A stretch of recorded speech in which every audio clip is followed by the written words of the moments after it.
The purpose of this project is to identify efficient methods of soil compaction to increase productivity in the lab and reduce the cost of compaction testing. Currently, soil compaction tests are carried out with standardized procedures using prescribed equipment. While effective, this approach can potentially waste time and resources because lab technicians may unknowingly run the machines for longer or with more force than necessary. Through determining efficient procedures, wasted energy and time can be minimized. The soil used for testing was a well-graded granular B that was collected from R.W. Tomlinson Limited in Ottawa, Ontario. A standard Proctor test and a modified Proctor test are completed to set baselines for the maximum dry density and ideal water content range of the soil.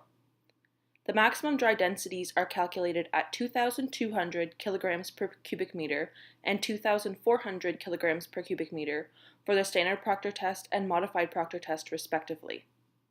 The ideal water content range is found to be 11 to 12%.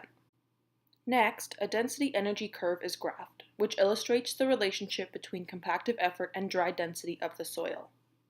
Compactive effort, which is stated in the ASTMs for these tests, is a number that reflects the amount of force or energy per volume the soil is subjected to during compaction.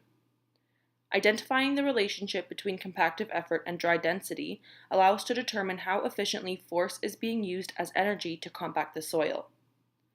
The density energy curve for the Proctor tests shows the anticipated logarithmic relationship. Next, 3 tests are completed using the vibrating compaction hammer. First, the standard procedure is followed as outlined in the ASTM to allow for an accurate comparison of the alternate procedures. Second, the hammer is used during a non-weighted adjusted time, or NWAT test, which follows a procedure almost identical to the ASTM, but runs for approximately 1/4 of the time. Third, the vibrating compaction hammer is used for the weighted test. The weighted test again follows a similar procedure to the ASTM, but includes an additional 4.4 kilograms of weight.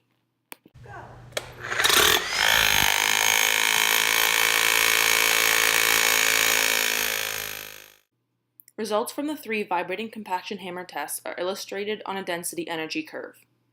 Once plotted, this curve shows that the NWAT test and the weighted test procedures did have some positive effects on the relationship between density and energy, and were more efficiently able to use energy as a compaction force.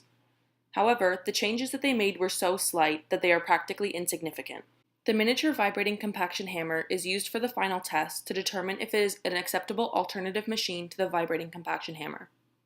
Results from this test show that while the miniature machine produces average densities that are approximately what they should be, its results are extremely inconsistent.